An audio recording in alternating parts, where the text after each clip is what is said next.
Hi, I've opened up two images inside of Adobe Camera Raw of this portrait that I've taken of Alan. Okay, now I'm going to select the second one here, the DSE 02589 image, and I'm going to start optimizing this image. The first thing I notice is Alan is crooked in the frame, so I want to create a crop which will straighten him up and crop a little bit tighter. So we're going to come up to the crop tool inside of the tools bar here. Okay, and we're going to come down and choose a 2:3 aspect ratio. This is a shape rather than a physical size of the image, but this is going to constrain the image into that aspect ratio of 2:3. Okay, now I'm free to click and drag inside of my image preview in order to drag a marquee around Alan. Now as I let go of that marquee, we can see some of this shaded area. Now cropping inside of Adobe Camera Raw is non-destructive, so these pixels are not going to be thrown away. Okay, they're just going to be hidden from view when we come out of the crop area. Okay, now I can come up to one of the corner handles and you can see that I've got an arrow which has got a sort of a curvature in it and two arrowheads. This allows me to rotate the crop marquee until Alan is straight in the frame. If you want to use an overlay, you can come back to the crop tool and choose show overlay, and this shows me the rule of thirds here inside. The crop is probably a little bit tight, so I'm just going to come a little bit wider and put that top line of the rule of thirds over Alan's eyebrows there. Okay, now that I've straightened Alan up inside of the frame, I can exit the crop tool simply by clicking on the hand, or the zoom tool here will straighten that image, as we can see. If we ever want to refine that crop, then again all we need to do is come back into that crop tool and refine the crop that we want to make. Okay, I'll come back out by clicking on the zoom tool here, or just press the letter Z on the keyboard. Okay, now we have the crop. I'm going to set up some other adjustments. Before I proceed, however, I'm coming down to the bottom of the dialog box here and clicking on this line of blue writing. If I click on this area, it's going to open up the workflow options. Now I'm going to create an image both for print and for the web, so the most appropriate space for me here is Adobe RGB, which I'm selecting from this first set of 4 options here. So Adobe RGB bracket 1998. All of my color and tonal adjustments will be done inside of Adobe Camera Raw, so I can actually leave the bit depth at 8 bits per channel. Okay, and I'm also going to make one other option here. This is not usually a default, but I actually like to work completely non-destructively, and when I open image inside of the main area of Photoshop, I'll open them up as smart objects. This is a non-destructive way of editing. Okay, so we'll select OK, and then we'll proceed to edit Alan. Okay, the first thing we can do is edit the white balance. Now this is the white balance that was used by the camera, but we can override that when working with raw files.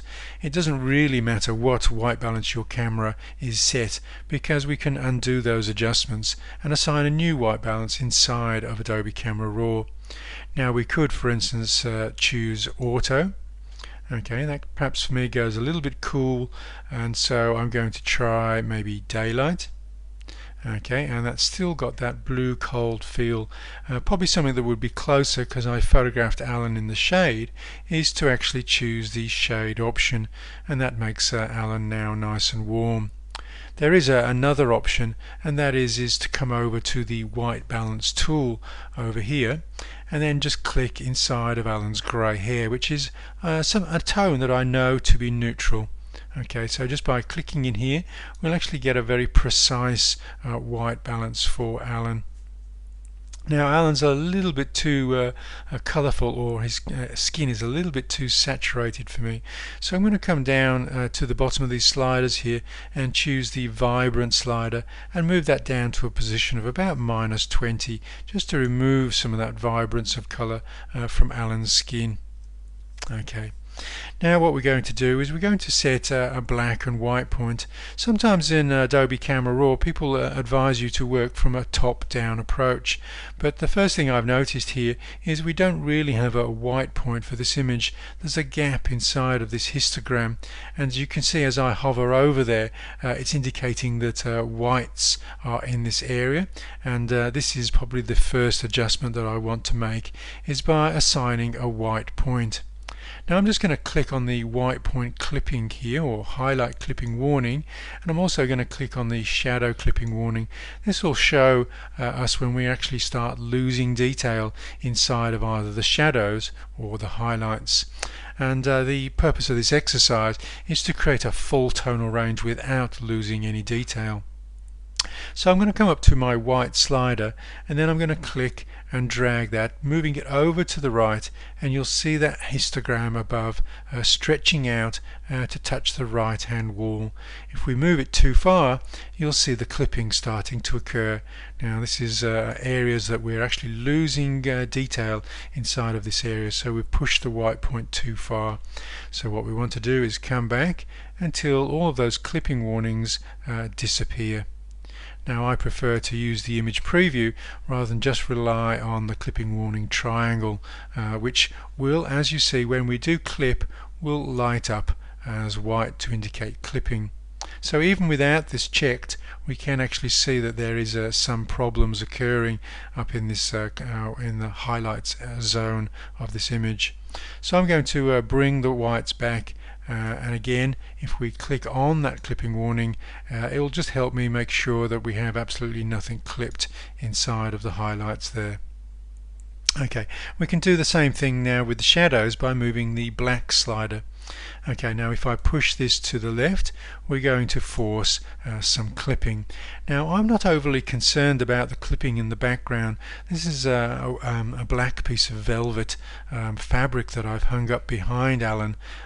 This is actually shot on location, but I don't actually need to see detail in this fabric.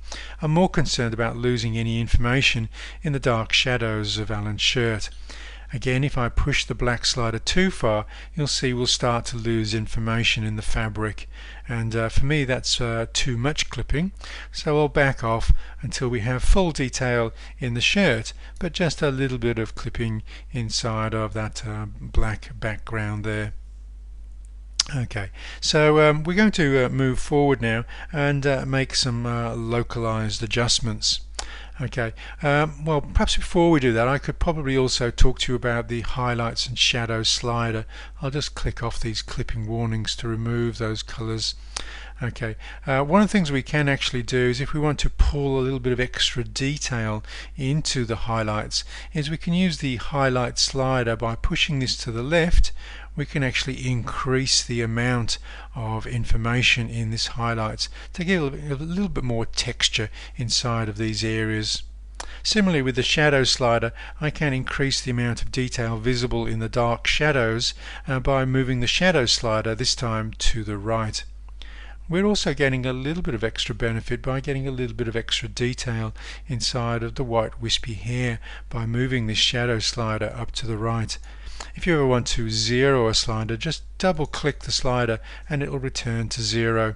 And again, if you just watch either the hair or the shadows, you can see we can pull out a little bit of extra detail by moving that over to the right. Okay, now typically white balance and exposure are some of the first adjustments we make with this file, but in this case I'm going to perhaps change the exposure last.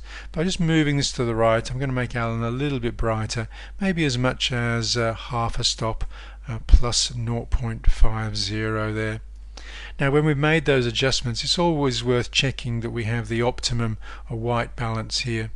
Another way of checking white and shadow clipping is to hold down the Alt or Option key as you move these sliders. As you click on the slider now, you will go into threshold view, and if anything appears in the view preview now, we can see areas that might be clipping. So I'm just going to back that off a little bit more so we have absolutely no clipping. Now occasionally if your sitter is wearing some jewelry which is reflecting the light source, it is actually acceptable to allow those areas to clip to white because they're what's termed specular highlights, a reflection of the actual light source. Okay, now moving on to those localized adjustments, as I promised earlier, we're going to start with the spot removal tool. Okay, so we're going to click on that spot removal tool and you'll see a panel opens up on the right hand side now. Okay, now I'm just going to move into the image preview and you can see the brush size that I'm working with. The red ring is just to show you where my mouse cursor is moving, but as I stop you can see the actual physical size of that brush cursor. Okay, now a couple of the spots that I'm seeing that I want to remove, just a couple of white spots on Alan's face that I'd like to remove, and maybe also there's a little bit of white stitching on the fabric that I might also like to remove this distracting element. Now I'm going to click on the zoom tool first and actually show you how we can zoom in to work in localized areas. I'm just going to click and drag around that area that I want to work on, and that should zoom in on that area. And now I'm free to return to the spot removal tool. Now we're working with the healing option rather than the clone option, and I'm going to just work perhaps just increasing that size a little. Okay, the outer ring is the control by the feather, which I've got set to 100 here, and then I'll just click once in order to create a fix. Now you'll see that it's picked up a sample area from Alan's whiskers here, and that's not an appropriate area to heal this spot, so I'm just going to click and drag that healing area to more appropriate skin texture, and now this skin texture will be moved to the heal area, and this is a much more appropriate fix inside of this image. Also notice there's a little bit of a spot down here below the eye which I'm thinking I'm going to remove, and again just to choose a more appropriate area, we'll just slide this up slightly into an area that shows that sort of skin texture that I'm looking for. Okay, now I can't hold down the space bar in order to slide this image in the magnified view to a new area, and this is the other area. Now if I do want to reduce the feather, okay, because we're working up against other areas inside the image, I can decrease that feather, and I can also decrease the size of the brush whilst hovering my mouse over the image by using the square bracket keys. Here I'm using the square bracket key next to the letter P just to reduce that brush size, just so we just create a spot big enough to move that. And as again you can see, it's picked an inappropriate area, it's picked up a few strands of hair here, so I'm just going to move that perhaps over to an area of skin in order to create the perfect fix there. And again, holding down the space bar, I can click and drag, and we're going to move over to that shirt. I just want to get rid of this stitching. Now, as well as just clicking once, we can also click and drag with this tool in order to create a sort of a healing patch rather than just a spot. Okay, and in this instance it's chosen an appropriate area, so there's no need to reposition this. I've got the fabric healing that area of stitching really quite nicely in this instance. If I want to zoom out so I can fit in screen, I can use one of the options from the zoom level here, or I can use a keyboard shortcut which is on a Mac, Command 0 or Control 0 on a PC will fit in view. Okay, in order to come out of this spot removal panel, again just click on the zoom tool or just press the letter Z on your keyboard in order to return to the normal panels that we're used to seeing. Okay, the next adjustment that I'm going to make is I'm going to work with the adjustment brush tool. Now some of these features that I'm working on inside of this movie are expanded more inside of the text, and some of the areas that I'm touching on in the movie are not covered in the first section of the book, but are covered in depth in the actual project section in the second half of the book. But I'm just going to do a localized adjustment here. I'm going to click on the adjustment brush, and I'm going to select an adjustment of plus half a stop exposure here. Now I'm going to work again with the feather switched to 100%, and I'm going to make sure the auto mask is switched off in this instance. I typically prefer to work with this option switched off and only use it switched on when I absolutely have to. Okay, now again, moving into the image, we're just going to paint over just to brighten those eyes by half a stop. Okay, like so. Now if we zoom in, okay, we can just use the keyboard shortcut Command plus or Control plus to zoom in increments. We can see that we've got that adjustment. If we need to know where we've been painting, I can click on the Show Mask option and it shows you where we've made that adjustment. Okay, if I click off and decide that I want to remove some of the adjustment from the lower lids or maybe even the upper lids, then I can hold down the Alt Option key and start removing some of my painting work. Now you can set a separate group of settings for subtracting. Here I've reduced the feather and I'm going to just pull out that adjustment from that lower lid. Okay, now if you did want to work with an increased feather, you can adjust that, but I find when removing this adjustment feature from above the eyelids, I don't want to spill over into the eye and start removing the exposure from that area. So that's why I'm using a reduced feather in this instance. Okay, and again just on those lids. Now with that little bit of work, if I click on the Show Mask, you can quite clearly I've managed to restrict that exposure adjustment now just to the eyes, and I'll deselect that option once again. And again, as before, if we want to come out of these specialized working areas, just clicking on the Zoom or Hand tool will allow us to come back to the normal panels that we're used to seeing. And again, fit on screen, Command 0 or Control 0 on a PC for fit in view. Okay, another thing that I'd like to do in this particular image is add a graduated filter. Here I'm just going to come up to the graduated filter icon in the toolbar, and again we've got all of the sliders available to us. Now instead of increasing the exposure, I'm just going to click on the minus and actually come down to a minus 0.5. I now want to make a darkening adjustment.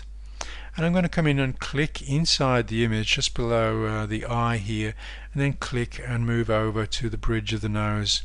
Now if we wanted to draw this graduated filter in a straight line, I just need to press the Shift key and that will make it absolutely straight.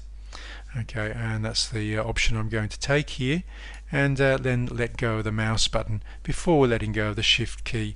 We'll constrain that to an absolute vertical graduated filter. Okay, and what I'm trying to do here is emulate more of a studio lighting technique where one side of the face might be a little bit darker than the other, where the light source is coming from. And so I've just accentuated the actual natural lighting that was in this location. And again, clicking on the Zoom tool comes out of that panel.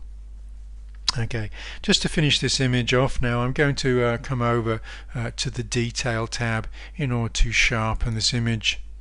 We get a little bit of a paragraph here, or a sentence, explaining that to get a really accurate view of the sharpening process, we need to be viewing this at 100% magnification.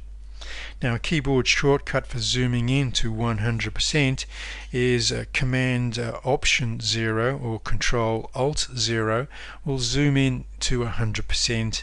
And the area that I'm most interested in making sure that is best sharpness is the eye, so I'm holding down the space bar and dragging the eye in the preview window. And now we're going to increase the amount of sharpening from the default 25, and we'll move that up to a generous 80 or so. Now you'll see here that the sharpening, by just clicking on and off the preview, becomes substantially sharper, but you may also get some extra sharpening that we don't actually want, in this instance around that skin. We can restrict the sharpening just to the high contrast edges by raising the masking slider.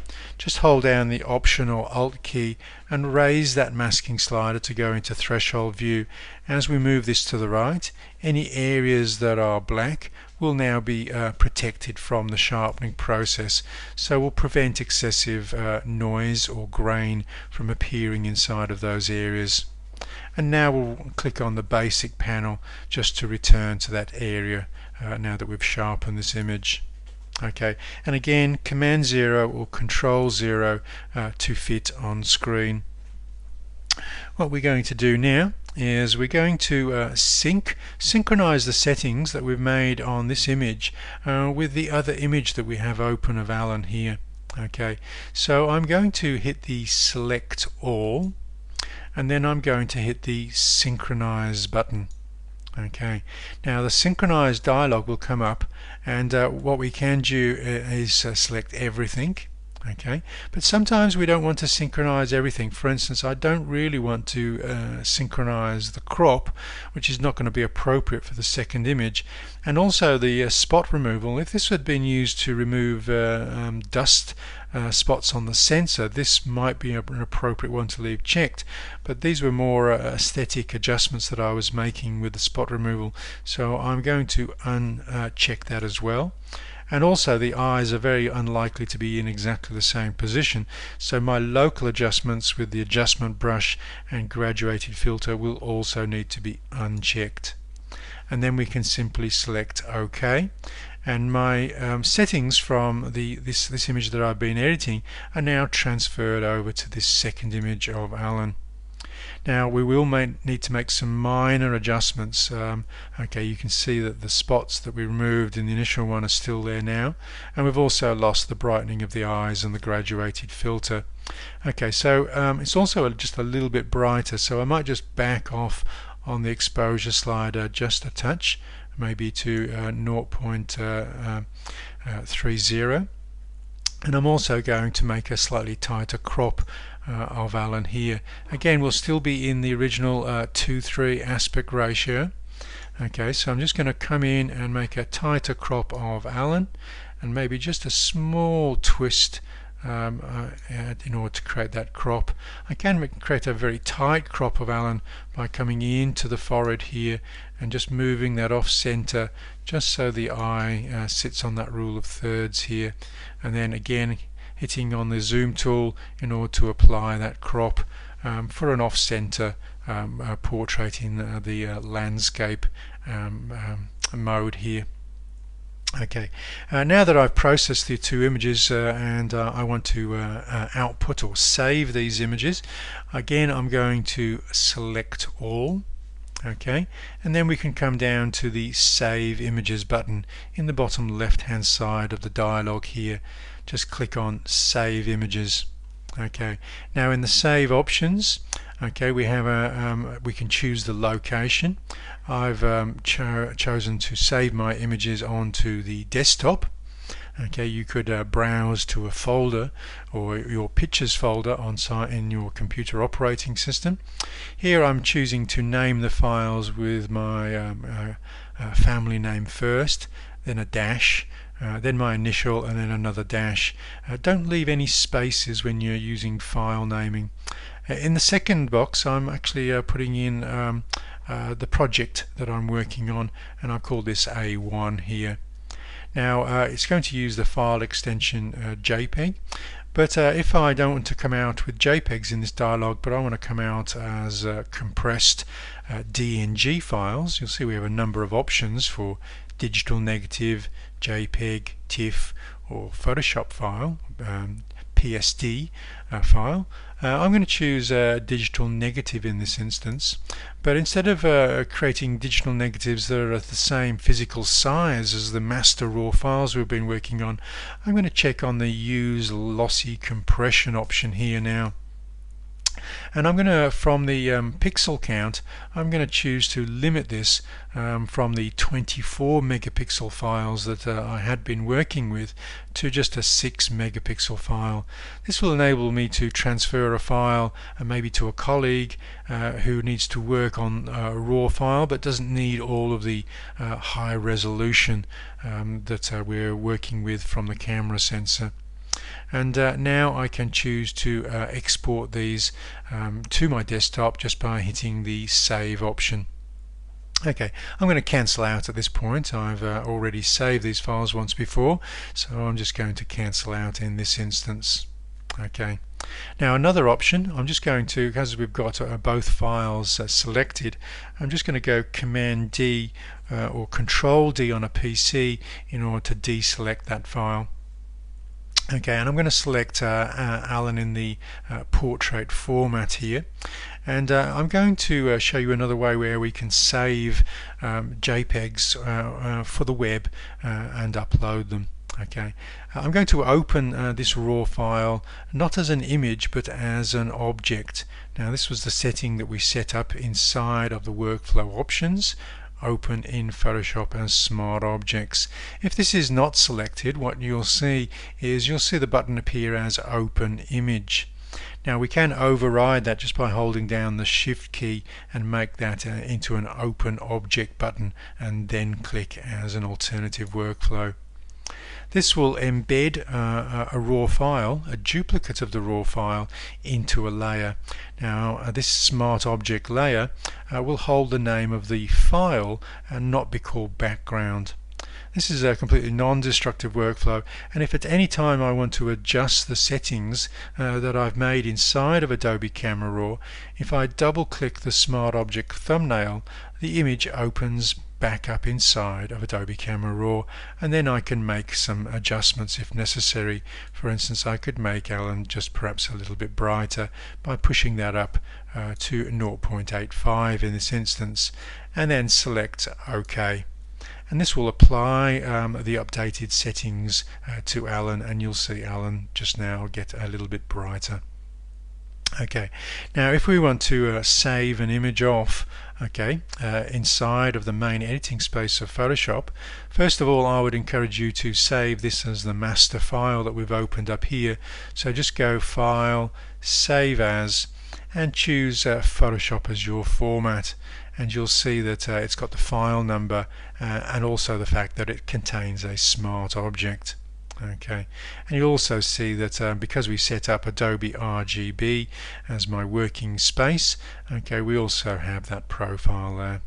Okay, again I'm just going to cancel that out and show you that I can now also create an image or a JPEG image optimized for the web.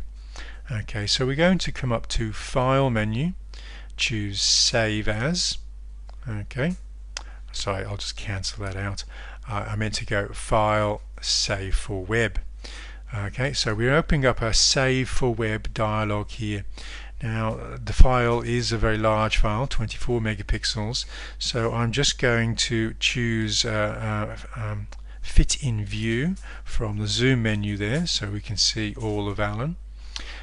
From the dialog on the right hand side, I'm going to choose JPEG as the file format.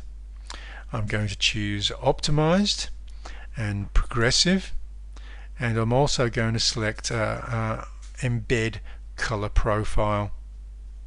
Now for the quality I'm going to choose Very High, and you'll see the quality gets set to 80 in this field here. I'm also going to check Convert to sRGB. Okay, and this will make sure that the profile is embedded inside of the JPEG file that we create. This is very important when opening images inside of Photoshop. If there isn't a profile, Photoshop won't know how to read the color information correctly. sRGB is also a perfect profile for images when we're uploading to the internet. I'm also going to check my metadata selection here to all. Okay, so that anybody looking at this image will be able to see the aperture, shutter speed, ISO that I've been using to capture this image, and also any keywords that might be embedded in that image. Okay, this image size is way too big for the internet. Okay, even bigger than maybe somebody with a 4K monitor, so we're going to have to reduce this size so people don't have to scroll to see this image when it's displayed on the web. So I'm going to highlight this field and choose 900 pixels as my pixel height here. Okay, and you can see automatically the width is held to 600 pixels. We're still using that 2:3 aspect ratio, okay, that we set up inside of the crop inside of Photoshop. Okay, now with all of those settings adjusted, I can hit on the save option, and this will bring up the dialog, and again I can put in my family name, dash initial dash A1 as the project that I'm working on. Again, I can choose to send this to the desktop, and the format will be images only, and then I can hit save. Okay, this image has already been saved, which is why that dialog. Now you might see your image shrink on screen, okay, because that's being displayed at 15%. If I put it back to 100%, you'll see this image has got plenty of information for anybody to view on the internet. Okay, even bigger than this dialog that I'm using in this preview window here. Okay, so that concludes this foundation project using Alan, and just introducing you to a broad range of the tools inside of Adobe Camera Raw, and also introducing you to the Smart Object workflow and the Save for Web dialogues. Okay, so you'll find out more about more sophisticated adjustment features inside of Adobe Camera Raw inside of future projects.